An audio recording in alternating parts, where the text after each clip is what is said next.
Sejam todos muito bem-vindos, irmãos e irmãs em Cristo e também os nossos amigos que acompanham as transmissões do Instituto Vida para Todos. Sejam bem-vindos para mais uma transmissão, essa que nós vamos iniciar uma nova etapa.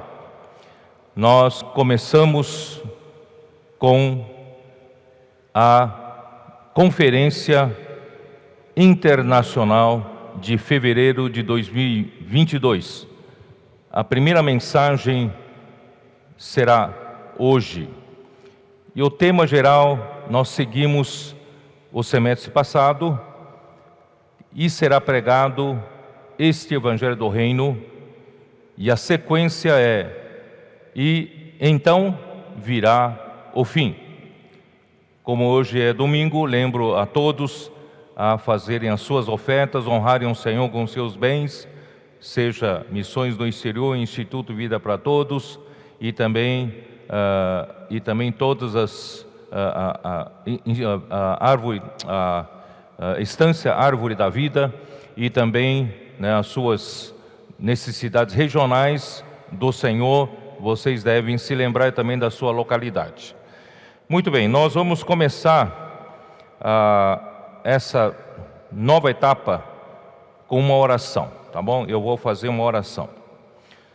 Senhor Jesus, nós te agradecemos pelo semestre que passou, tantas revelações que o Senhor revelou através do livro de Mateus, tantas riquezas.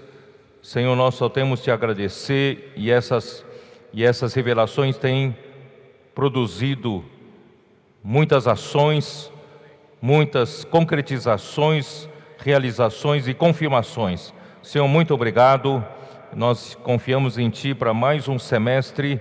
Senhor, continuando com o livro de Mateus, venha nos abençoar. Senhor, nós queremos dizer para Ti que nós não nos agarramos a tudo aquilo que nós ganhamos, mas nós queremos continuar seguindo o Cordeiro para onde quer que vá. Nós não nos fixamos em metodologias, não nos fixamos nas bênçãos adquiridas, mas nós queremos continuar seguindo o Espírito como vento que sopra para onde quer. Senhor Jesus, nos abençoa nesse semestre, abençoa todas as igrejas, abençoa nossos jovens, nossos adolescentes, nossas crianças, nossos adultos. Abençoa, Senhor, todos os trabalhos, sejam das irmãs do Instituto Vida para Todos, seja da editora Árvore da Vida e da comportagem, seja do Expo Livro e seja da pregação do Evangelho das igrejas. Posso orar por você e também produzindo muitos contatos para a edificação da igreja. Senhor, continua nos abençoando, Senhor, até introduzir-nos à boa terra de Canaã. Em Teu nome nós oramos, amém. Eu dou graças a Deus porque a revelação da Palavra de Deus é algo sobrenatural, está acima da manipulação humana.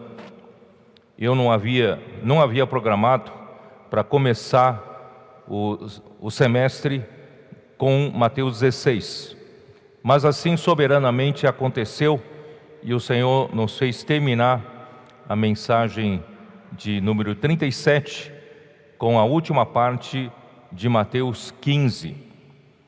Por quê? Porque Deus deseja dar uma nova virada a partir do Mateus 16. Então hoje eu pretendo fazer uma boa parte da mensagem, fazer uma retrospectiva dos capítulos de 1 até 15. Mas a minha intenção é mostrar que no capítulo 16, Deus, através do seu Filho Cristo, nos mostra aquilo que está no seu coração. Vou falar rapidamente no começo, depois certamente terminarei falando sobre isso. O registro do livro de Mateus é algo fantástico. Deus tem escolhido o homem certo, Mateus, que estava sentado na coletoria de impostos, ele como um publicano, um coletor de impostos, e conhecia certamente os meandros de como funciona um governo, como funciona um reino, e somente ele poderia ser usado como canal para escrever na sequência em que escreveu no livro de Mateus, e nós só temos que agradecer ao Senhor por isso. Ele começa mostrando, introduzindo, apresentando o Rei do Reino dos Céus, mostrando que Ele é o Cristo, tão esperado pelo povo de Israel no Antigo Testamento. Ele é o Messias e mostra a sua genealogia, a sua geração, a sua origem. A geração humana dele, ele veio da descendência de Davi. Ele é o filho de Davi. E o filho de Davi é um termo usado pelos judeus do Antigo Testamento para Messias que haveria de vir. E ele de fato, ele é o filho de Davi para herdar para sempre o trono de Davi. E também mostra, de capítulo 1 até capítulo 15, mostra a sua geração e a sua introdução por João Batista, o seu batismo e o seu início do seu ministério após ser tentado pelo diabo. E assim ele começa fazendo curas, resgatando pessoas desse mundo que é dominado por Satanás.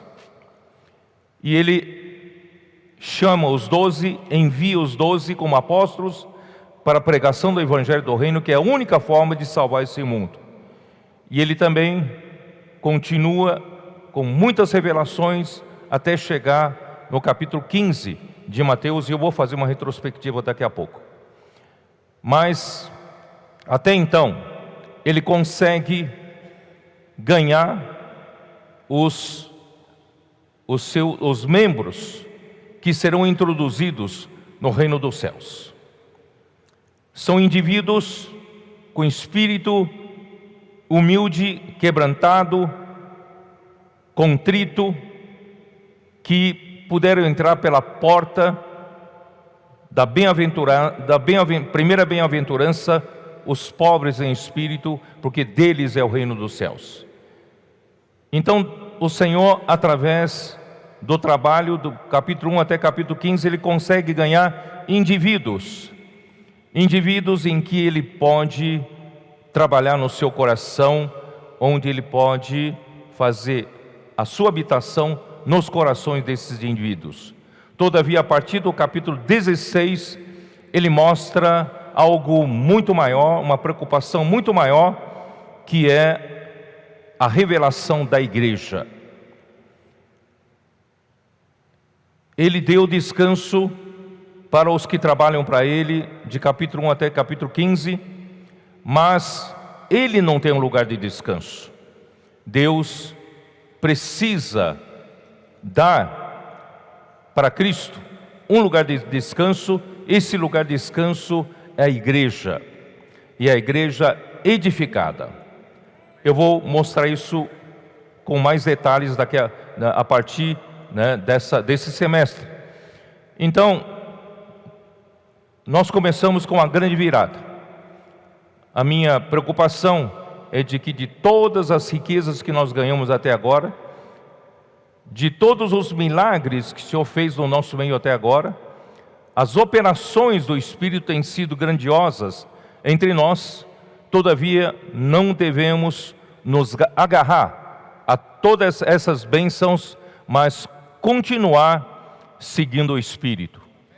Ele quer nos fazer uma virada, fazer uma curva, e nós vamos seguir o Espírito. Para onde quer que vá, nós vamos seguir o Espírito, seguir o Cordeiro. Muito bem, então vou fazer uma retrospectiva rapidamente, a partir do capítulo 1. Então, de Mateus, capítulos 1 e 2, começa a apresentação da origem de Cristo como o Rei do reino dos céus.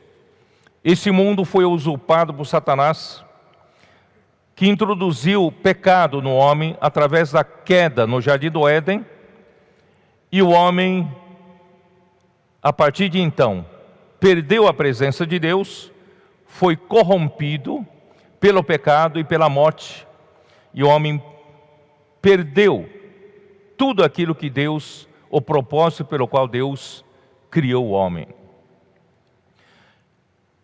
Por isso Deus enviou seu próprio Filho, Cristo, para novamente estabelecer o seu governo aqui na terra. E o seu governo aqui na terra, pelo reino dos céus, é pela igreja. E o rei do reino dos céus é Cristo. Então Cristo foi apresentado nos capítulos 1 e 2, a sua genealogia, mostrando que ele vem da descendência de Davi. Os seus detalhes nós não vamos entrar, já falamos sobre isso. E o seu nascimento, irmãos, ele nasceu de uma forma diferente de qualquer outro homem. Qualquer outro homem é nascido de união entre homem e mulher. Mas Jesus nasceu de uma mulher. Gálatas 4:4, vamos abrir a nossa Bíblia em Gálatas 4:4, que diz o seguinte: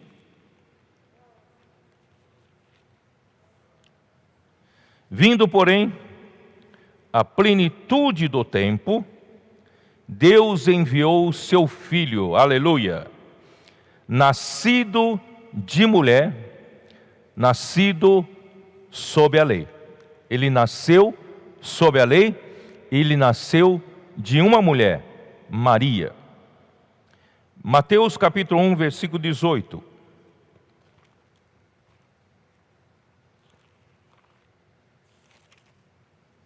Ora, o nascimento de Jesus Cristo foi assim: estando Maria, sua mãe, desposada com José, sem que tivessem antes coabitado, achou-se grávida pelo Espírito Santo.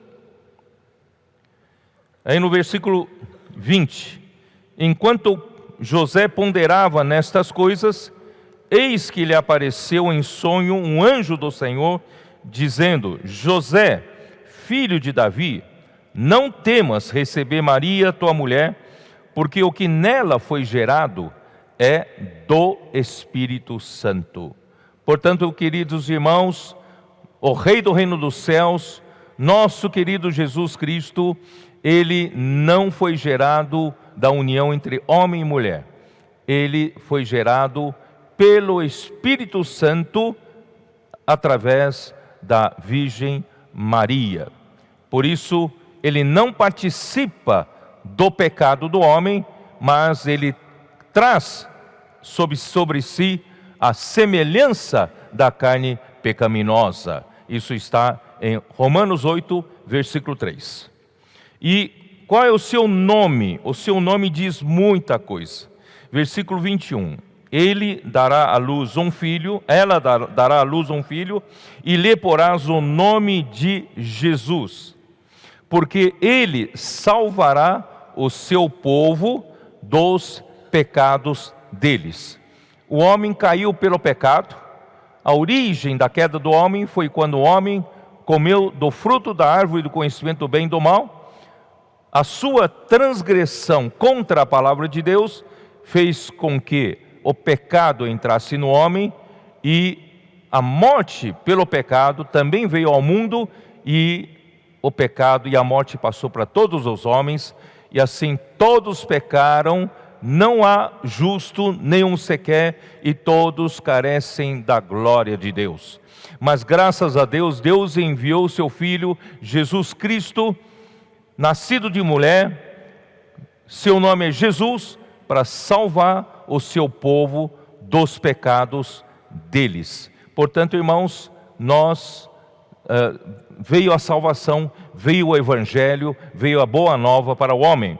E outro nome, versículo 23, de Jesus, diz mais ainda: eis que a virgem conceberá e dará à luz um filho, e ele será chamado pelo nome de Emanuel, que quer dizer Deus conosco. Esse Cristo, Senhor Jesus Cristo, Ele não só veio para ser o Rei do reino dos céus, mas Ele trouxe Deus para os homens. E Ele trouxe a presença de Deus para os homens. E na sua morte e ressurreição, Ele introduziu o homem em Deus. Então, daqui para frente, queridos irmãos, esse Senhor que trouxe Deus até nós, hoje nos faz viver também em união com Deus. Deus conosco está em nós. Muito bem, e então no capítulo 2, versículos de 1 até 12, mostra o seu nascimento em Belém e a visita dos magos e a fuga para o Egito, do versículo 13 em diante. Versículo 13 diz assim: tendo eles partido, eis que apareceu um anjo do Senhor a José em sonho e disse: dispõe-te, toma o menino e sua mãe, foge para o Egito e permanece lá até que eu te avise, porque Herodes há de procurar o menino para matar. Dispondo-se ele, tomou de noite o menino e a sua mãe e partiu para o Egito. E lá ficou até a morte de Herodes, para que se cumprisse o que fora dito pelo Senhor por intermédio do profeta: do Egito chamei o meu filho. Então, depois da morte de Herodes, versículo 19, tendo Herodes morrido, eis que um anjo do Senhor apareceu em sonho a José no Egito e disse-lhe: dispõe-te, toma o menino e sua mãe e vai para a terra de Israel, porque já morreram os que atentavam contra a vida do menino. Dispôs-se ele, tomou o menino e sua mãe e regressou para a terra de Israel. E tendo, porém, ouvido que Arquelau reinava na Judéia, em lugar de seu pai Herodes, temeu ir para lá, e por divina advertência, prevenido em sonho, retirou-se para as regiões da Galileia. Então, ele não voltou para Belém, ele foi para as regiões da Galileia, e foi habitar numa cidade chamada de Nazaré, para que se cumprisse o que fora dito por intermédio dos profetas: ele será chamado Nazareno. Então essa é a origem, né, do rei do reino dos céus, a sua introdução, a sua apresentação. E a partir do capítulo 13, nós vemos João Batista surge para fazer o trabalho de precursor, né, para com o nosso rei, o rei do reino dos céus. João, capítulo 3, versículo 3, João era a voz do que clama no deserto: preparai o caminho do Senhor, endireitai as suas veredas. Então João foi introduzido como o precursor do nosso Senhor Jesus Cristo. Isso está em Isaías capítulo 40, vamos dar uma olhada, 40, versículo 3. Voz do que clama no deserto, preparai o caminho do Senhor, endireitai no ermo vereda a nosso Deus. Nosso Senhor Jesus, Ele é Deus. Está escrito em Isaías 40, versículo 3. João Batista foi incumbido, a sua missão era endireitar o caminho para a introdução do rei do reino dos céus. Por isso ele passava a pregar no capítulo 3, naqueles dias, versículo 1, apareceu João Batista pregando no deserto da Judeia, dizia: arrependei-vos, porque está próximo o reino dos céus. Assim surge a figura de João Batista. E João Batista, né, ele dá testemunho de Cristo. Capítulo 3, versículo 11. Eu vos batizo com água para arrependimento, mas aquele que vem depois de mim é mais poderoso do que eu, cujas sandálias não sou digno de levar. Ele vos batizará com o Espírito Santo e com fogo. Então ele sabia que o papel dele era de introduzir o Rei do Reino dos Céus, a Messias, a Cristo. Então, quando chega no batismo, no versículo 13, por esse tempo, dirigiu-se Jesus da Galiléia para o Jordão, a fim de que João o batizasse. Ele, porém, o dissuadia, dizendo: eu é que preciso ser batizado por ti, e tu vens a mim? Então, mas Jesus lhe respondeu: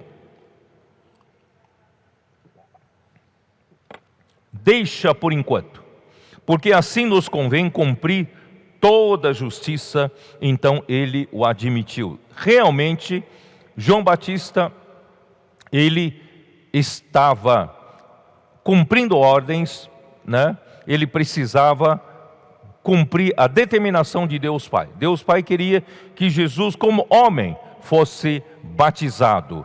E ele foi, né, encarregado para batizar Jesus. Então assim cumpriu toda a justiça, toda a determinação de Deus. Batizado Jesus, saiu logo da água, e eis que se lhe abriram os céus, e viu. Aqui está sem sujeito, o sujeito oculto. Esse sujeito aqui é João Batista. João viu o Espírito de Deus descendo como pomba, vindo sobre eles. Irmãos, isso é muito importante. Mostra que João é testemunha ocular, né, do que aconteceu no batismo de Jesus.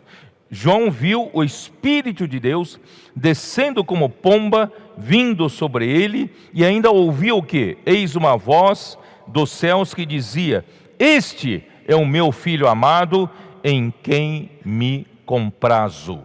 Portanto, ele não tem desculpas para duvidar de que Jesus era o Cristo. E João, no Evangelho de João capítulo 1, João capítulo 1,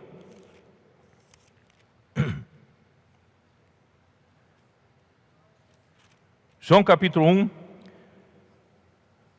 depois do batismo de Jesus, de 32 até 34,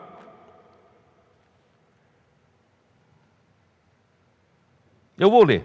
E João testemunhou dizendo, ele testemunhou dizendo: vi o Espírito descer do céu como pomba e pousar sobre ele. E eu não o conhecia. Aquele, porém, que me enviou a batizar com água, me disse: aquele sobre quem vires descer e pousar o Espírito, esse é o que batiza com o Espírito Santo. Pois eu, de fato, vi e tenho testificado que ele é o Filho de Deus. João viu, João testemunhou e João ouviu. No dia seguinte estava João outra vez na companhia de 2 dos seus discípulos, e vendo Jesus passar, disse: eis o Cordeiro de Deus. Os 2 discípulos, ouvindo-o dizer isto, seguiram Jesus. Irmão, João Batista, ele fez exatamente aquilo que Deus encarregou para fazer. Ele fez tudo certinho, cheio do Espírito, era conduzido pelo Espírito.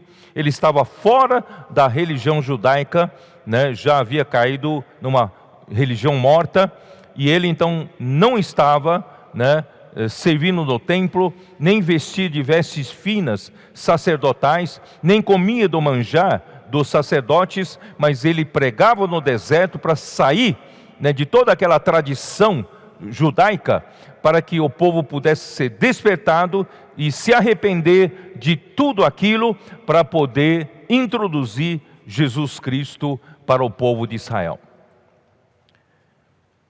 Quando ele fez isso, terminou a sua tarefa. Atos capítulo 13, Atos 13, versículo 25, que diz assim: mas, ao completar João a sua carreira, dizia: não sou quem supondes, mas após mim vem aquele de cujos pés não sou digno de desatar as sandálias. Quer dizer, aqui diz que João completou a sua carreira. Quando João completou a sua carreira, é quando João batizou a Jesus. Jesus foi ungido por Deus, se confirmou que ele é o Filho de Deus, o Messias enviado para fazer o seu trabalho aqui na terra, introduzir o reino dos céus. Estava na hora de João sair de cena, mas João apenas mostrou para os seus 2 discípulos que estavam com ele: eis o Cordeiro de Deus. Os 2 discípulos seguiram a Jesus e ele não seguiu. Irmãos, por isso que eu venho insistindo, nós devemos ser os seguidores do Cordeiro por onde quer que vá. Mesmo que tenhamos feito um bom trabalho até agora, mesmo que tenhamos sido canais de bênção para Deus, para fazer a obra de Deus, mas nunca devemos deixar de seguir o Cordeiro. Nós somos seguidores do Cordeiro. Aí então, Mateus 4 mostra a tentação de Jesus, do versículo 1 até versículo 11, não vou detalhar. E depois, Jesus então, capítulo 4 ainda mostra que ele volta para a Galileia. Após João ter sido preso, João não saiu de cena e teve de ser preso.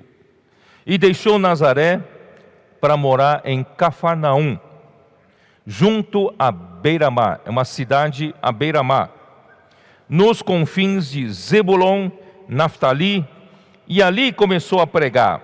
Capítulo 4, versículo 12. Ouvindo, porém, Jesus que João fora preso, retirou-se para a Galileia e, deixando Nazaré, foi morar em Cafarnaum, situada à beira-mar, nos confins de Zebulon e Naftali, para que se cumprisse o que fora dito por intermédio do profeta Isaías: terra de Zebulon, terra de Naftali, caminho do mar, além do Jordão, Galileia dos gentios. O povo que jazia em trevas viu grande luz, e aos que viviam na região e sombra da morte, resplandeceu-lhes a luz. Jesus então passou a viver à beira-mar, em Cafarnaum, no mar da Galileia. Daí por diante passou Jesus a pregar e a dizer: arrependei-vos, porque está próximo o reino dos céus. E em seguida Jesus chama 4 dos seus principais discípulos, versículo 18 até 22. Ele chamou Simão Pedro e André, e ele também chamou Tiago, Zebedeu e João, seu irmão.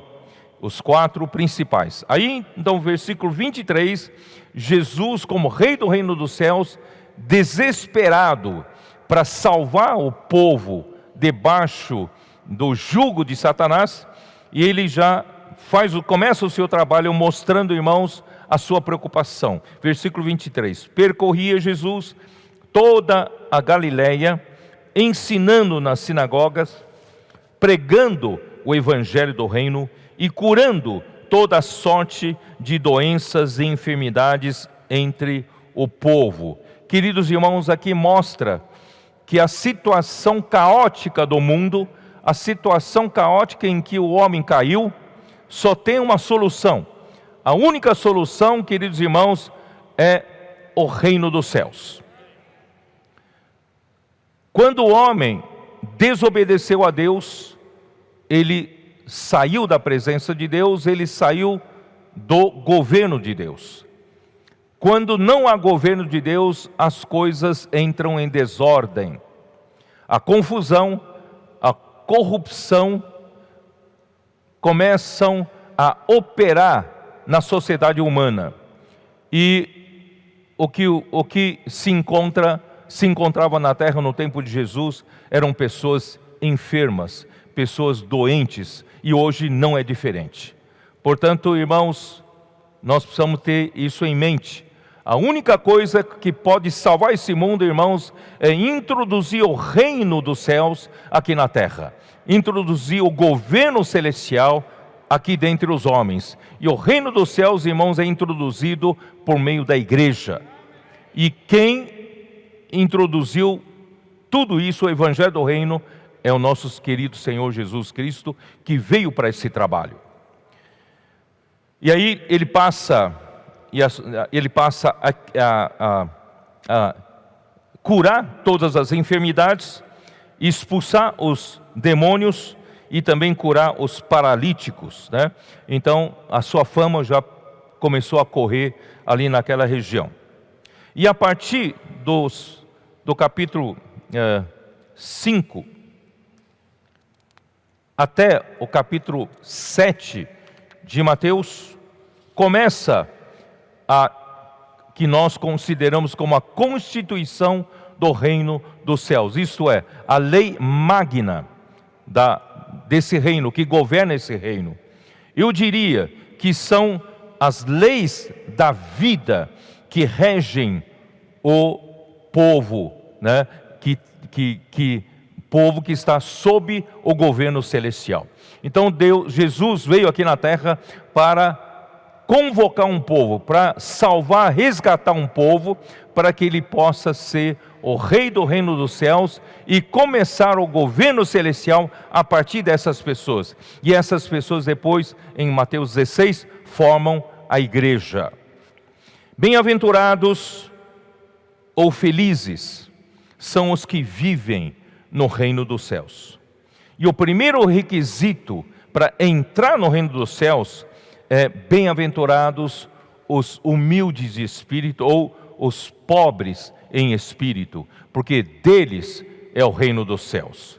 Então, se nós queremos passar a ser governados pelo governo celestial, irmãos, nós precisamos atentar. A primeira coisa que devemos atentar: se nós estamos com o espírito esvaziado, se estamos com o espírito humilde, espírito contrito, ou estamos cheios de nós mesmos, confiamos em nossa própria força, confiamos na capacidade da nossa carne.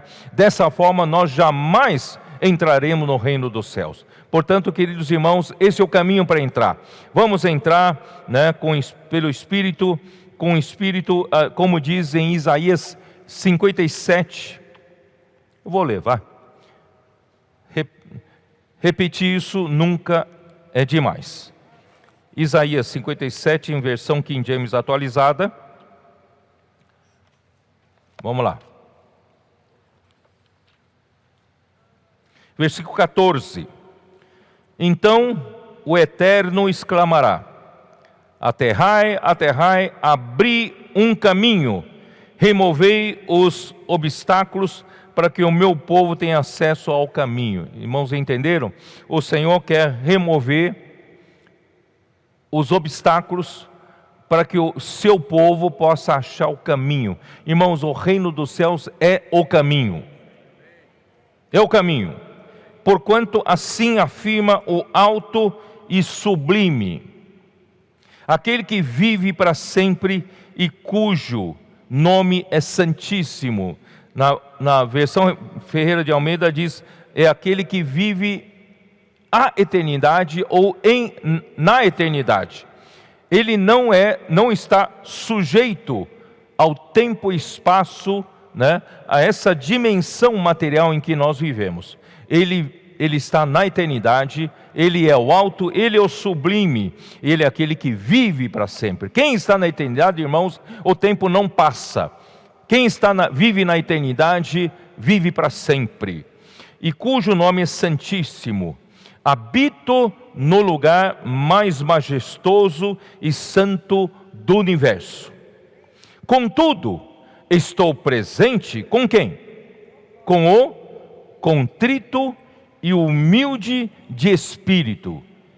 Quem está com um espírito contrito e humilde, Ele também habita com você,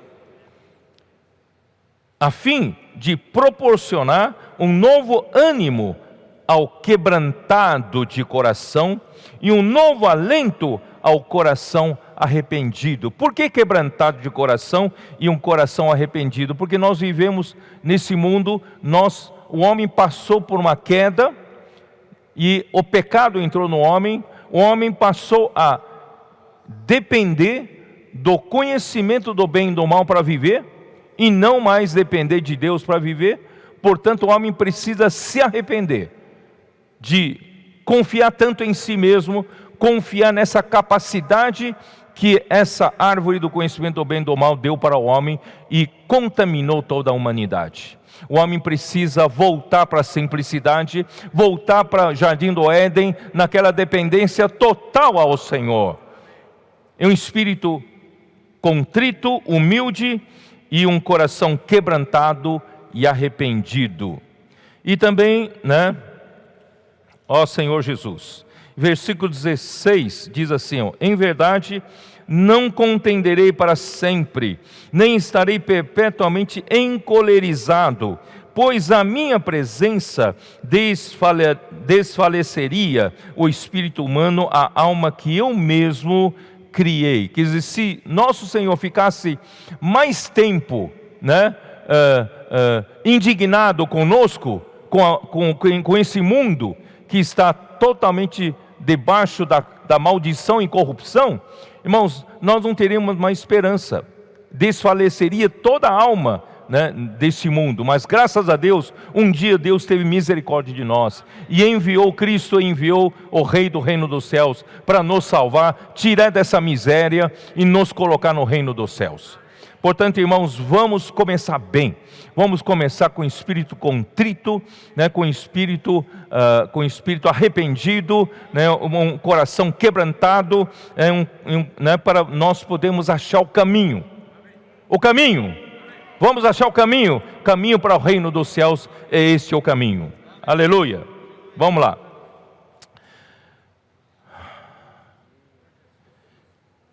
Voltando para Mateus 5, felizes, bem-aventurados. Eu vou falar rapidamente das 9 bem-aventuranças. A entrada é pelo espírito contrito, humilde, pobre.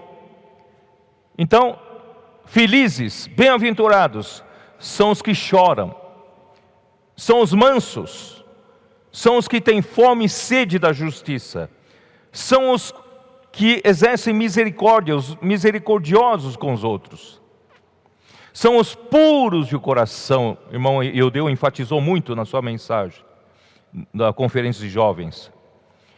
Os pacificadores, os que promovem paz, os que por causa do Senhor, os que são perseguidos por causa da justiça, e os que por causa do Senhor forem injuriados, perseguidos, porque grande é o galardão desses nos céus.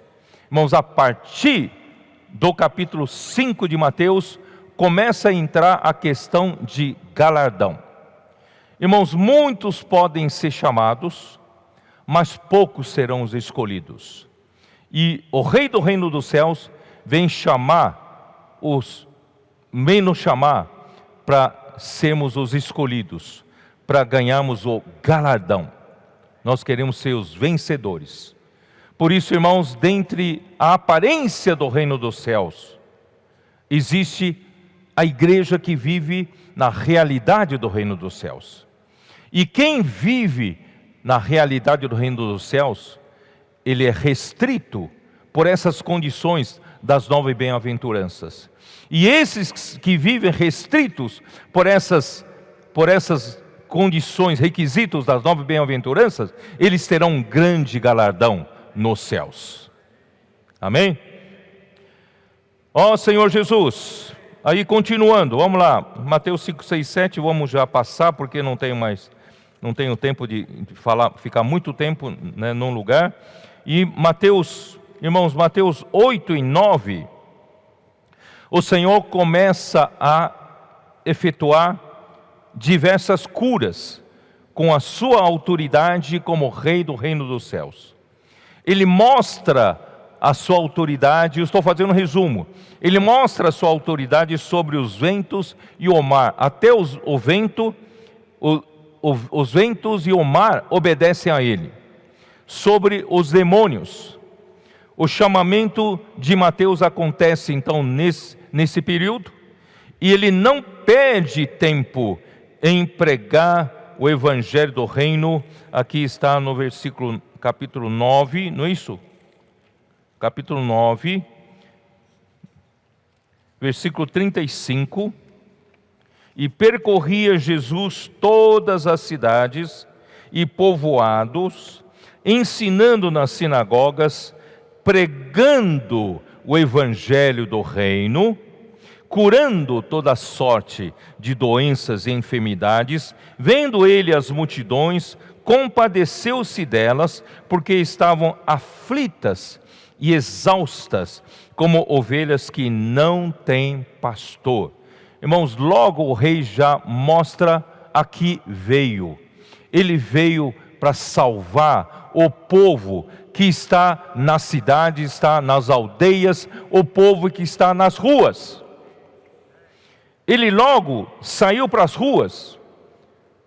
Não só ensinou nas sinagogas, ele pregou o evangelho do reino, mostrando que é o reino celestial a salvação do homem, do povo, né? E curando toda sorte de doenças e enfermidades. Irmão, essas doenças e enfermidades não são apenas doenças físicas, são principalmente doenças, irmão, psicológicas, doenças por estarmos longe do governo celestial, da presença de Deus. Nós caímos em toda sorte de enfermidades, de problemas emocionais, psicológicas e espirituais. Não havia, quando Jesus chegou aqui na terra, não havia felicidade, não havia alegria, não havia realmente ninguém são. Mas ele veio preocupado com isso e pregou o evangelho do reino, e vendo as multidões, compadeceu-se delas. Queridos irmãos, esse é o nosso exemplo, o rei nos deu o exemplo. Precisamos aprender a ter empatia, passar a nos compadecer com essa situação nas ruas. Não diga que isso não tem nada a ver com você, não. Nós estamos aqui na terra, seguindo o nosso rei, é justamente para salvar esse povo que está nas ruas, sofrendo. Aqui ele disse, ele viu que eles são como ovelhas que não têm pastor, porque todas as pessoas estavam aflitas, angustiadas, sofrendo, sem saber qual é a solução, não sabe por que estava sofrendo aquilo tudo, e estavam cansadas, estavam esgotadas. Irmãos, hoje é exatamente essa situação que há no mundo. Nós precisamos ter esse espírito de compaixão que o nosso rei teve quando esteve aqui na terra. Irmãos, hoje ele habita em nós. Por isso, irmãos, quando os comportores, quando vão para as ruas, não é com uma outra intenção, senão é por amor ao Senhor e por amor às pessoas. Quando nossos irmãos e irmãs das igrejas estão saindo para pregar o evangelho, usando "posso orar por você", também não é por qualquer outra intenção, senão é seguir, né, a ordem de Jesus, amando a Jesus e amando essas almas que estão perdidas, sofrendo, né, estão cansadas. Ó Senhor Jesus. Então o Senhor Jesus falou para os seus discípulos, versículo 27 e 37 e 38, né? A seara, na verdade, é grande, mas os trabalhadores são poucos. Então só um rei, somente o rei do reino dos céus, pregar esse evangelho do reino, irmãos, não era o bastante. Não atende à necessidade.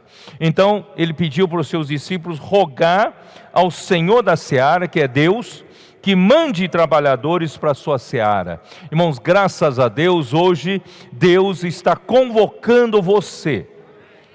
A seara é tão grande, que você faz falta. Então vamos, né, nos vamos atender essa convocação, vamos atender esse chamamento do Senhor, vamos trabalhar na seara e resgatar as pessoas, né, como ovelhas que estão como ovelhas que não têm pastor, estão aflitas, desesperadas. Irmãos, vamos salvar essas pessoas. Então, logo em seguida, no capítulo 10,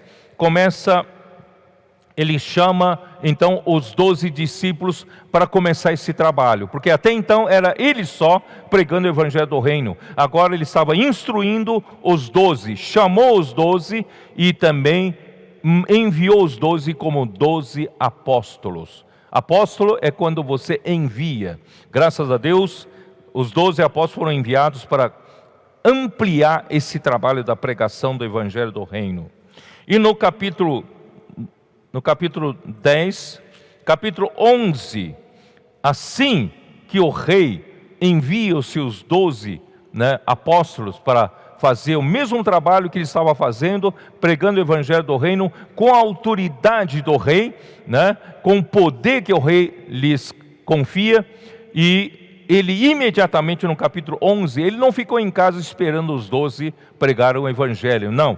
Logo no primeiro versículo do capítulo 11 ele diz assim: ora, tendo acabado Jesus de dar estas instruções a seus 12 discípulos, partiu dali a ensinar e a pregar nas cidades deles. Irmãos, isso tem que ser, essa urgência no coração de Jesus tem que contagiar o nosso coração. Não podemos ficar em casa acomodados. Vamos, irmãos, pregar o evangelho. Toda vez que tivermos oportunidade, temos a colportagem por hora, colportagem por oportunidade. Nós temos, podemos no dia a dia, no nosso viver, pregar o evangelho, orar com as pessoas. Não precisa especialmente um tempo especial para pregar o evangelho na rua. Você tendo um contato com as pessoas, já prega o evangelho. Então aí em seguida, irmãos, vem a situação de João Batista. E João Batista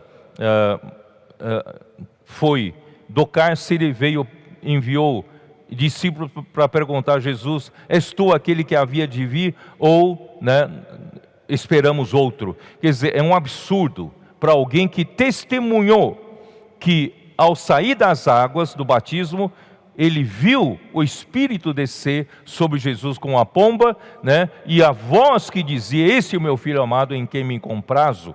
Então era um absurdo a pergunta que ele fazia para Jesus. Por causa disso, irmãos, eu fiquei preocupado. Fiquei preocupado, irmãos, para nós nunca nos acomodarmos. Mesmo tendo feito grandes coisas para Deus, sendo usado por Deus como canais, como nesses 4, 5 anos, nós temos sido grandemente usados pelo Senhor, através da colportagem dinâmica, através do Avança Jovem, através das mulheres conectadas, através da rede de cuidado da igreja, através, irmãos, do trabalho de acolher, de receber os contatos e fazê-los viver a vida da igreja. Irmãos, com tudo isso, não vamos nos apegar a essas bênçãos que já ocorreram no nosso meio e ficarmos no tempo.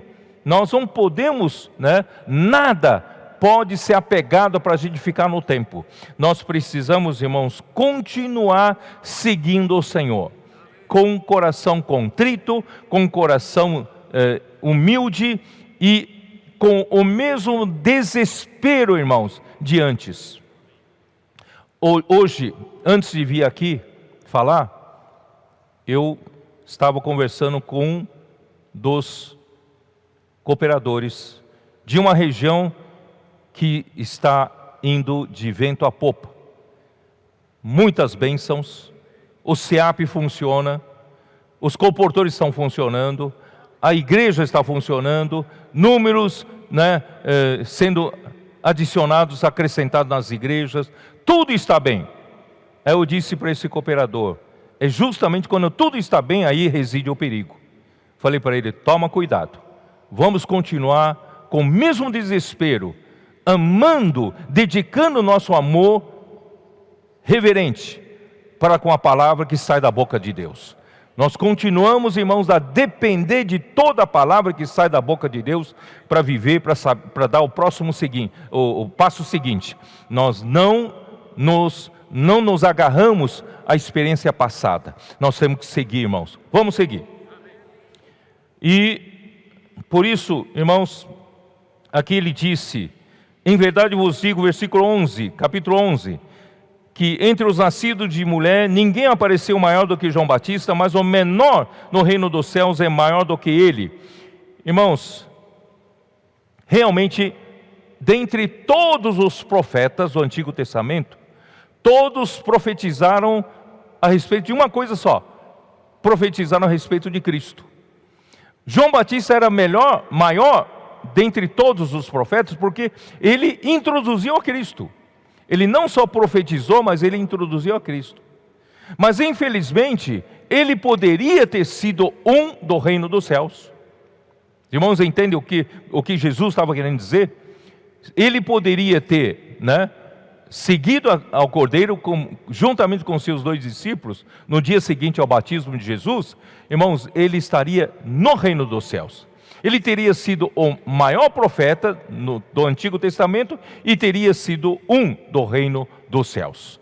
Mas infelizmente isso aconteceu. Isso, irmãos, é uma luz para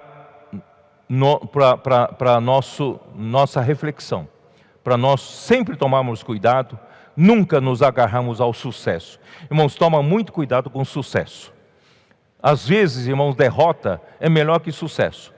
As derrotas nos fazem nos arrepender. As derrotas nos fazem humildes, nos fazem, cria um coração de desespero de busca ao Senhor. Mas o sucesso nos torna abastado. Vamos tomar cuidado com o sucesso. Senhor Jesus,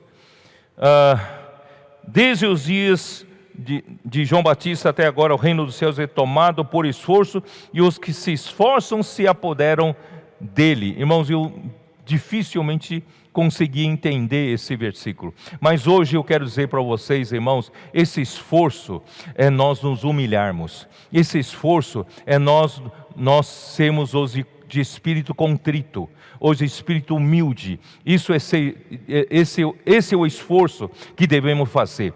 Toda vez que houver sucesso, houver uma tendência do orgulho surgir em nós, irmão, nós vamos ter um esforço para voltar à simplicidade, à humildade. Irmãos, é assim que nós nos apoderamos do reino dos céus.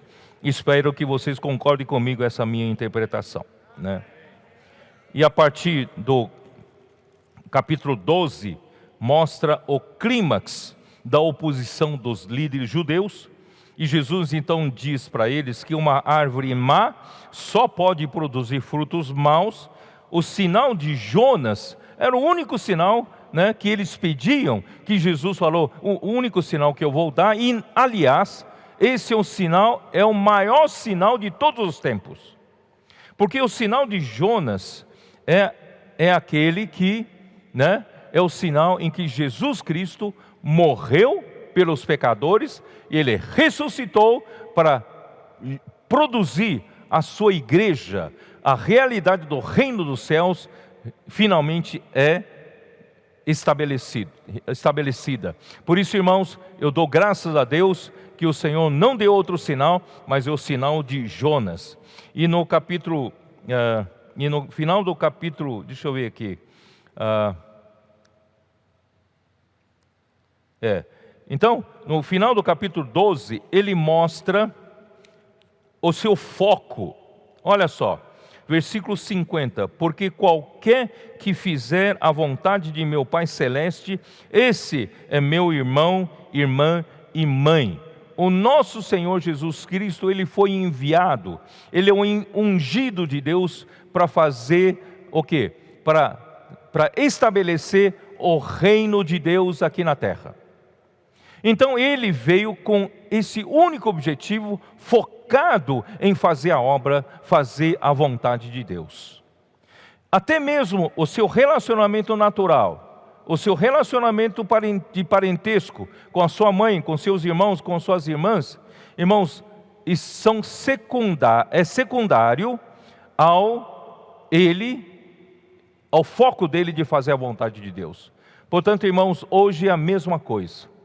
Hoje, irmãos, não pense que o Senhor, Ele vai ser complacente com isso, com aquilo. Irmão, nosso Senhor, Ele está focado em fazer a vontade de Deus. E nós devemos estar focados da mesma maneira em fazer a vontade de Deus. Muito bem, porque a vontade de Deus é que venha o seu reino, né? Mateus 6, vamos ler.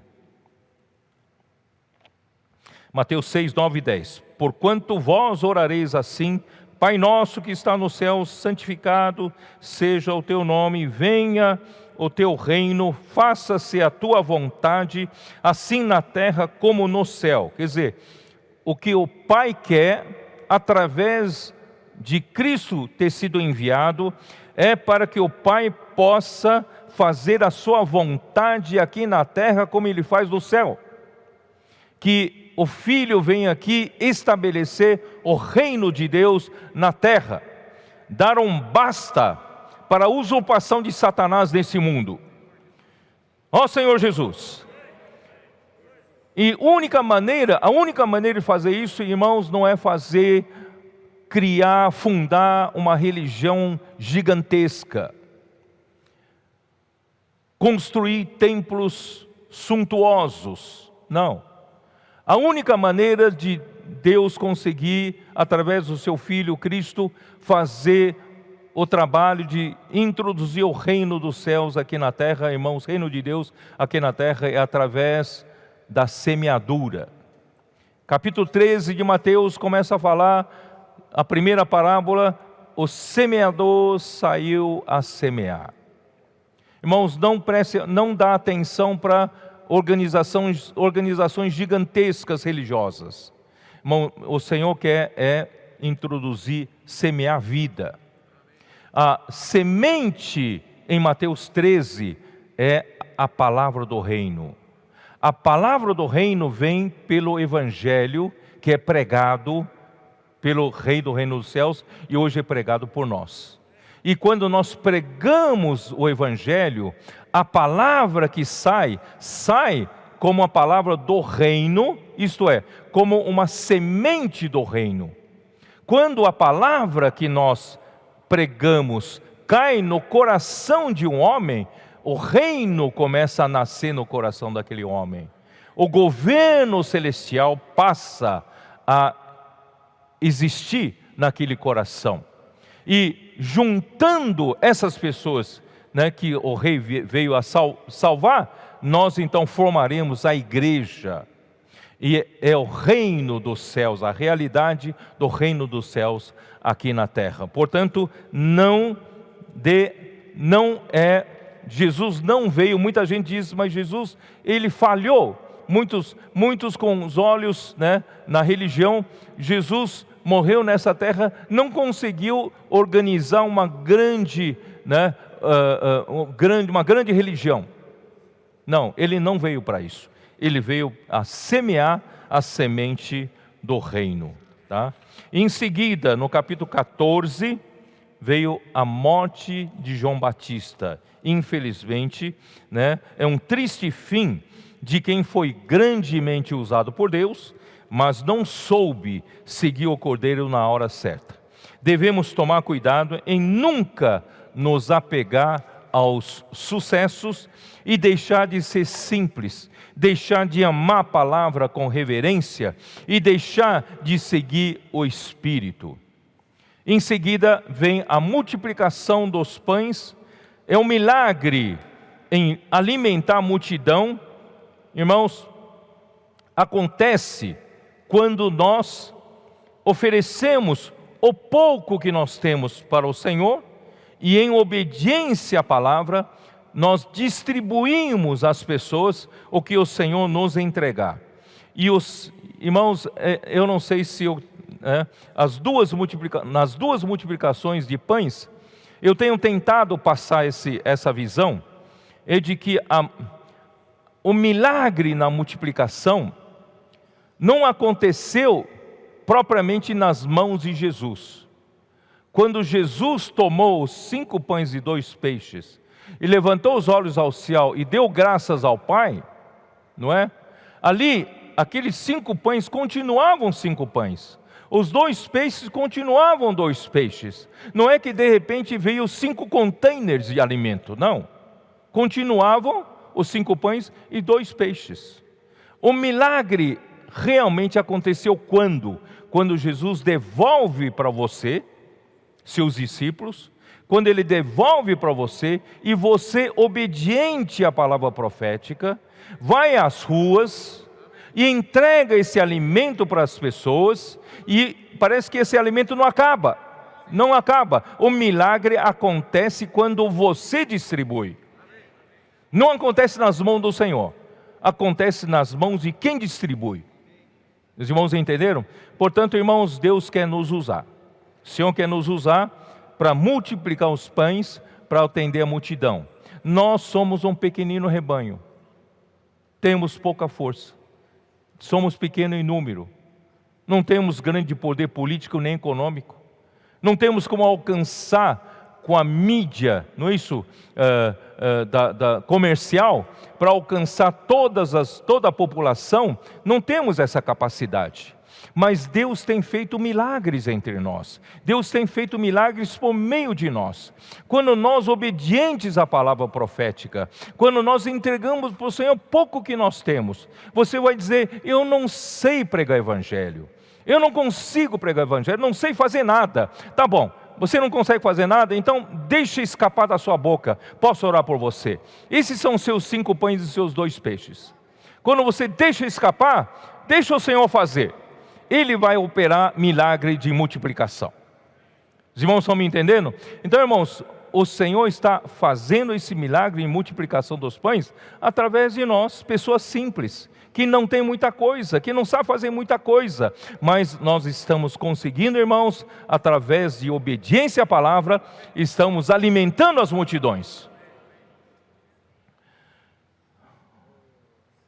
Aí o Senhor anda sobre o mar, e Jesus cura em Genezaré. Isso no final do capítulo 14. E o capítulo 15, que nós falamos nas 2 últimas mensagens do semestre passado, os fariseus e escribas, que já faziam oposição a Jesus, conspiraram em matá-lo, e agora eles vieram do seu centro religioso, Jerusalém, para acusar os discípulos de Jesus, que transgridem a tradição dos anciãos por não lavarem as mãos antes de comer. Irmãos, nós não estamos aqui promovendo para que os irmãos não lavem as mãos antes de comer. Isso não tem nada a ver. Isso é uma questão de higiene, Nós devemos lavar as mãos antes de comer, mas não por seguir a tradição dos anciãos. Não sei se vocês entenderam. O problema aqui está em os líderes judeus. Eles acusavam que os discípulos de Jesus não seguiam a tradição dos anciãos. Que é a tradição dos anciãos? Irmãos, Moisés recebeu de Deus a palavra registrada nos 5 livros primeiros da Bíblia, o Pentateuco. Isso é considerado como Torá para os judeus, a Torá escrita de Moisés. Mas, ao longo dos séculos, como a nação de Israel é uma nação que tem por suas leis, as leis que Deus deu. Então eles precisaram resolver muitas situações para julgar a situação do dia a dia do povo. Então os magistrados, que eram os rabinos, e eles então tinham que aplicar a lei do Pentateuco em diversas situações, e assim eles foram criando várias jurisprudências que, registradas ao longo do tempo, se tornou a tradição dos anciãos. Seus irmãos entenderam. Então, nessa tradição dos anciãos, tem muita coisa dos homens, muitos ensinamentos dos homens, muitas interpretações humanas. O Pentateuco não, o Pentateuco é original, veio da parte de Deus. Então, a tradição dos anciãos acaba, né, invalidando a própria lei. Jesus então falou: vocês invalidam a lei quando a lei diz: honrará o teu pai e a tua mãe. E vocês dizem: mas se eu der os meus bens, consagrar os meus bens para o templo, eu estou livre de ter de cuidar dos meus pais. E sabe o que acontece? É quando meus pais morrem, eu não tenho obrigação de cuidar, né, com os meus bens dos meus pais. Quando eles morrem, eu vou para o templo negociar com os escribas. Eu entreguei isso aqui, agora quero de volta. E aí os escribas negociam com ele, então fica tanto por cento para o templo e o resto volta para ele. Irmãos, é assim que estava funcionando. Eles invalidavam, segundo seus próprios interesses, a lei de Deus. Portanto, irmãos, não se pode confiar meramente nas interpretações humanas. Nós temos, irmãos, sempre voltar para texto bíblico, sempre voltar para a palavra, sempre voltar para a Bíblia. Ali está a nossa guia, ali estão nossos trilhos. Então, irmãos, vou continuar. E eles são, Jesus disse: vocês são cegos, guiando cegos, e de cujo coração procedem maus desígnios, homicídios, adultérios, prostituições, furtos, falsos testemunhos, blasfêmias, coisas que realmente contaminam o homem. Não lavar as mãos e comer pode contaminar fisicamente, mas, irmãos, essas coisas contaminam de fato o homem interior, o interior do homem, né? Então, no fim, irmãos, Jesus, como pão do céu, né, enviado para a casa de Israel, ele foi rejeitado por Israel e ele acabou saindo da mesa da casa de Israel. A mesa, irmãos, se referia à terra de Canaã. Ele saiu fora da mesa, foi até Tiro e Sidom. Tiro e Sidom, irmãos, ali estão os fenícios. Já não são mais, ali já mais próximo de Líbano de hoje. Irmãos, ali ele saiu fora da mesa e a mulher cananeia pediu o quê? A sua parte para Jesus curar-se. Irmãos, graças a Deus, esse princípio fez com que a bênção viesse para os gentios. E hoje nós ganhamos a graça pela rejeição dos principais líderes dos judeus. Não que os judeus não possam crer em Jesus hoje, mas no geral, pela liderança religiosa, eles rejeitam a Jesus. Mas, irmãos, nós hoje abraçamos a Jesus, abraçamos o Evangelho, e é de nossa responsabilidade hoje, irmãos, até completar a plenitude dos gentios, nós temos que pregar o Evangelho e introduzir o reino dos céus aqui na terra. Essa é a nossa responsabilidade. Muito bem, então assim, e termina com a segunda multiplicação dos pães. Eu já expliquei, o Senhor precisa usar você, mesmo você que se considera que não tem nada, para operar um milagre de alimentar as multidões que estão em sua volta.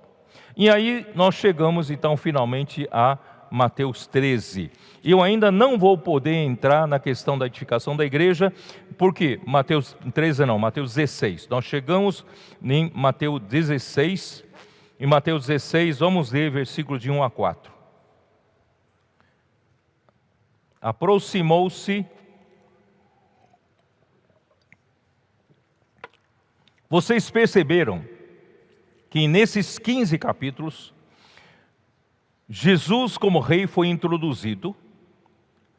Jesus como rei começou seu ministério, depois batizado e tentado.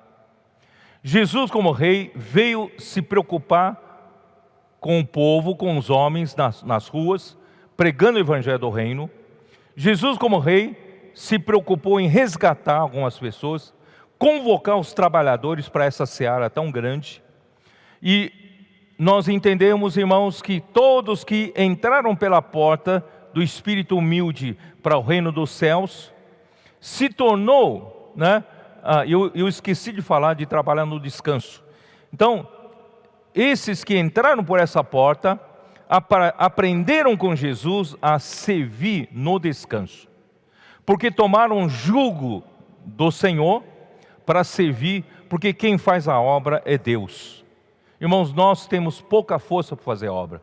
Cabe a nós somente ser obedientes à palavra. Quando somos obedientes à palavra, nós nos oferecemos o pouco que nós temos, 5 pães, 2 peixes. Entregamos na mão do Senhor, o Senhor faz o resto. Por isso, irmãos, nós trabalhamos no descanso. A obra de Deus, irmãos, não nos faz fatigar-nos.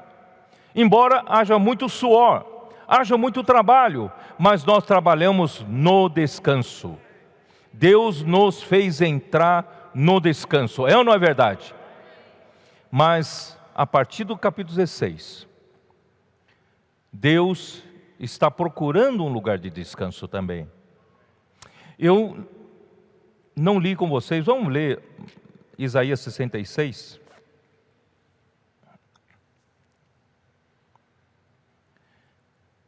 Nós usamos muito o versículo 2, mas eu não tenho explicado o versículo 1.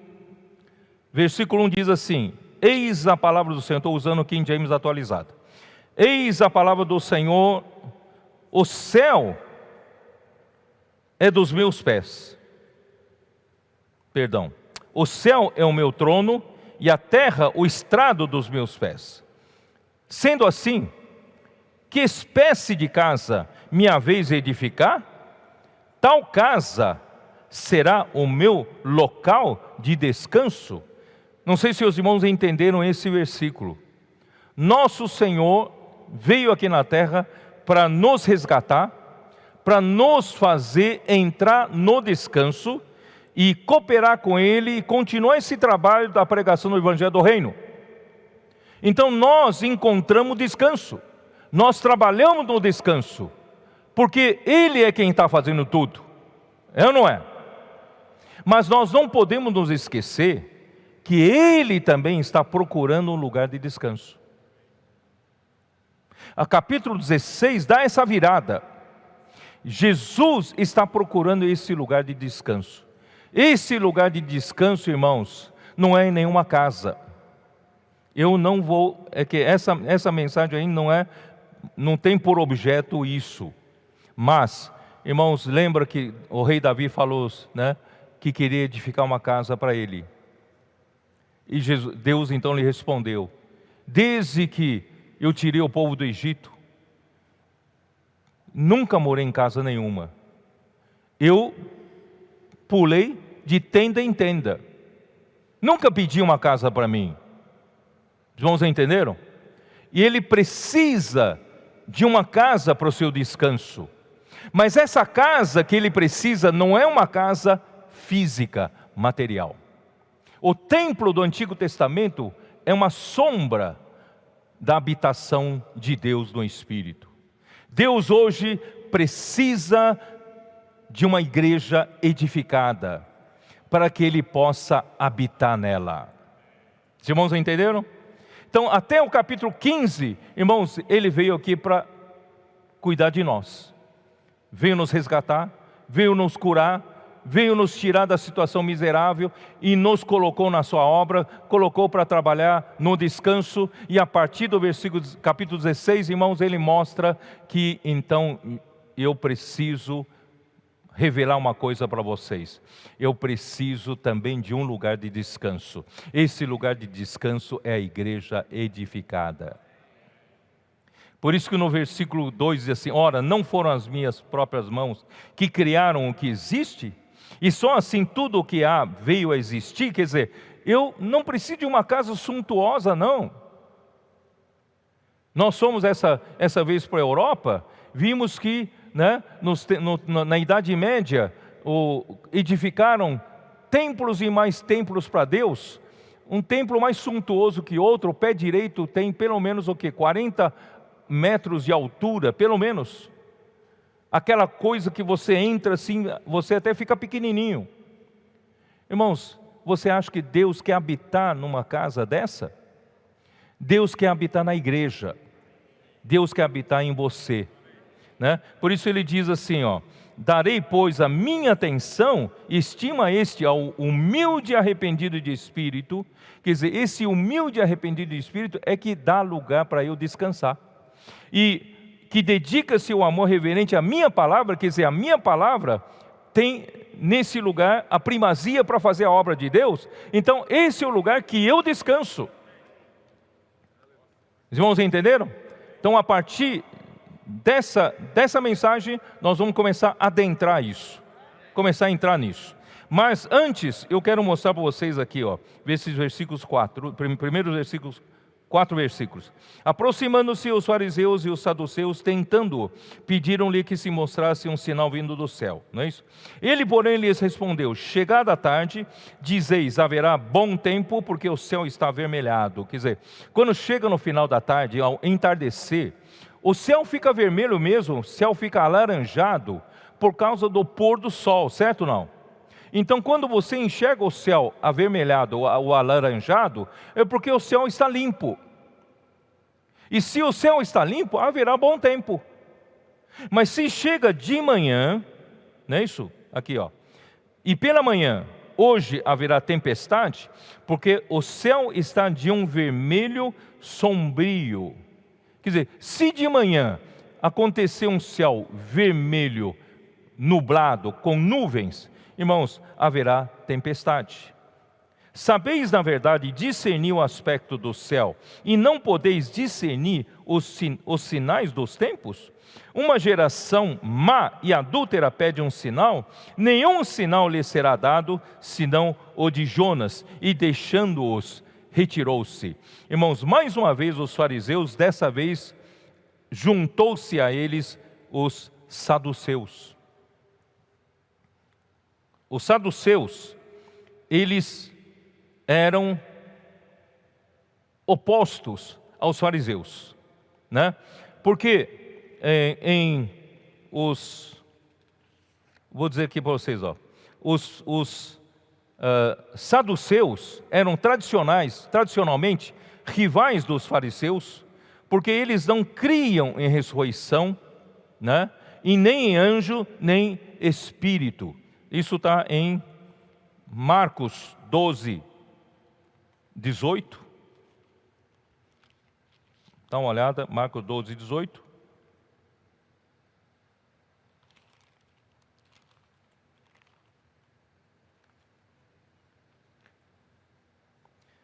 É isso, né? Deixa eu ver. Então os saduceus, que dizem não haver ressurreição, aproximaram-se dele e lhe perguntaram, dizendo, e também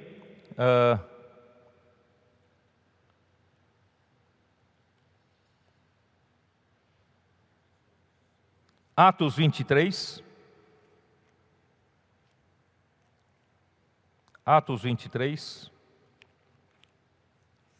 versículos 6 a 8. Sabendo Paulo que uma parte do sinédrio se compunha de saduceus e outra de fariseus, exclamou: varões e irmãos, eu sou fariseu, filho de fariseus. No tocante à esperança e à ressurreição dos mortos, sou julgado.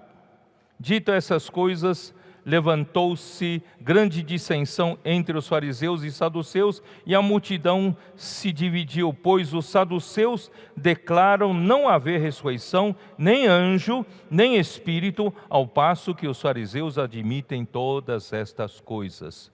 Por isso, irmãos, os saduceus e os fariseus se uniram agora para se oporem contra Jesus, tá?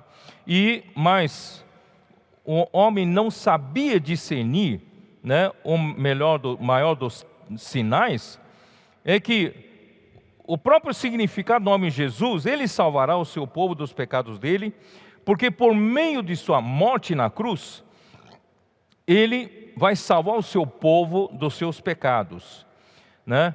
E Romanos 5,10, ele, muito mais, ele, pela sua vida, sua ressurreição, né, ele salvará pela vida de ressurreição. Então, desde sexta-feira à tarde até domingo pela manhã, o nosso Senhor, ele passou no Hades depois de ter sido crucificado, exemplificando os 3 dias e 3 noites que Jonas permaneceu no ventre de um grande peixe. Mas Deus o ressuscitou, rompendo os grilhões da morte. Atos 2, 22.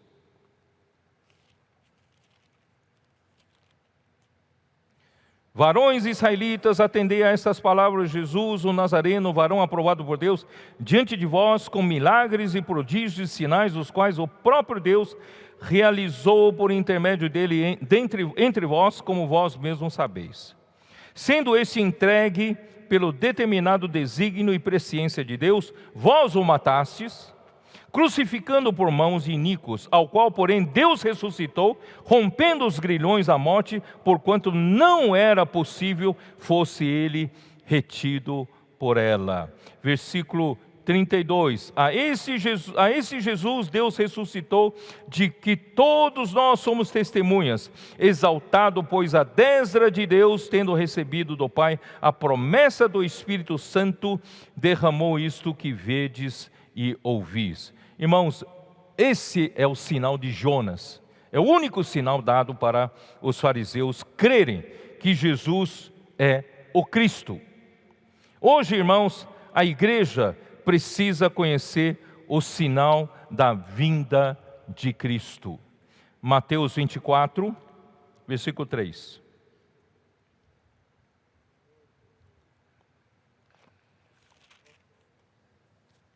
No Monte das Oliveiras, achava-se Jesus assentado, quando se aproximaram dele os discípulos em particular, e lhe perguntaram: dize-nos quando sucederão estas coisas, e que sinal haverá da tua vinda e da consumação do século.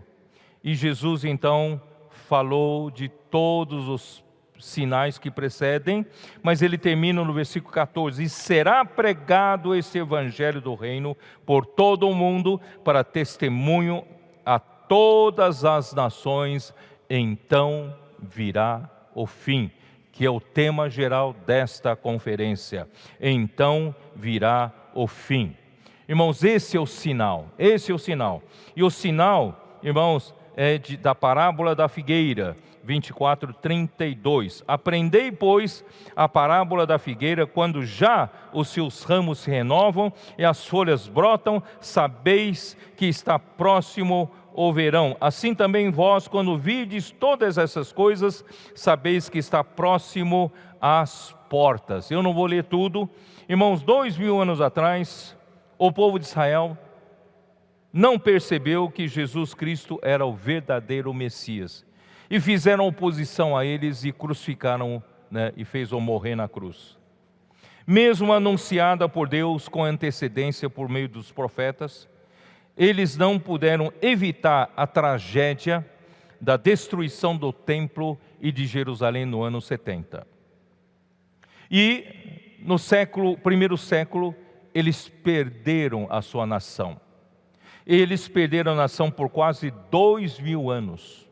Andaram como peregrinos de nação em nação, viveram na dispersão, como estrangeiros em países alheios estranhos, e sempre debaixo de muitas perseguições e muita discriminação por terem rejeitado a Cristo.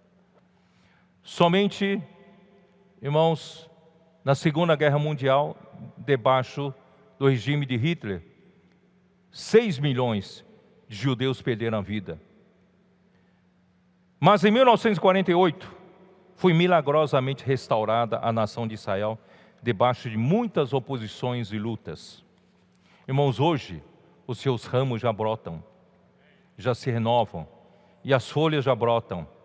Irmão, devemos saber que está próximo o verão. Porém, o fator determinante para o fim chegar ainda depende da igreja pregar o evangelho do reino por todo o mundo, para testemunho a todas as nações, e então virá o fim. Portanto, irmãos, eu quero terminar essa mensagem dizendo o seguinte: precisamos conhecer os sinais dos tempos, precisamos saber que a volta do Senhor está iminente e nós precisamos nos dedicar para isso. Também, como nosso Rei, nós queremos focar em fazer a vontade de Deus e concluir a vontade de Deus nessa era. E a vontade de Deus nessa era, irmãos, não só nos primeiros 15 capítulos de Mateus, Ele tem salvo muitos e está nos usando a salvar muitos, mas Mateus 16 daí para frente, irmãos, Ele precisa urgentemente de nos despertar para uma necessidade dEle. Até aqui, irmãos, Ele atendeu a nossa necessidade, mas agora, irmãos, nós precisamos atender a necessidade dEle. Ele precisa de uma igreja edificada. Por isso eu tenho falado para os irmãos, não vamos perder toda essa luta que nós estamos fazendo nas ruas, ganhando as pessoas, não vamos perder esse ímpeto, mas, irmãos, vamos também dar atenção à edificação da igreja. Vamos também dar atenção para os diversos serviços funcionando realmente como uma igreja orgânica, recebendo, acolhendo as pessoas e fazendo as pessoas também viverem a vida da igreja e servirem na vida da igreja. Irmãos, é servindo que nós crescemos, é servindo que nós aprendemos a tomar cruz, é ou não é? É servindo que nós aprendemos, irmãos, a nos convivermos com outras pessoas, nos relacionar com outras pessoas. Irmãos, Deus precisa nos edificar. Não basta apenas sermos indivíduos resgatados por Deus, mas precisamos ser edificados entre nós. Então, a partir de Mateus 16, irmãos, nós vamos começar a dar esse enfoque, essa ênfase, tá? E que Deus nos abençoe, né, nesse semestre, continue a nos revelar que esse desejo que está no coração dele, irmãos, possa, através da palavra desse semestre, ele possa ter realmente em todos os lugares, não só igrejas plantadas, né? Lugares que não tem igreja, plantamos as igrejas, mas, irmãos, as igrejas plantadas possam ser realmente igrejas edificadas, cada vez menos individualistas, mas e o corpo, né, possa se manifestar, para Deus ter descanso, ter uma casa espiritual para Ele poder habitar e fazer a sua vontade. Amém. Deus abençoe a vocês, em nome do Senhor Jesus, que o Senhor possa, né, nos abençoar a todos nesse semestre. Amém.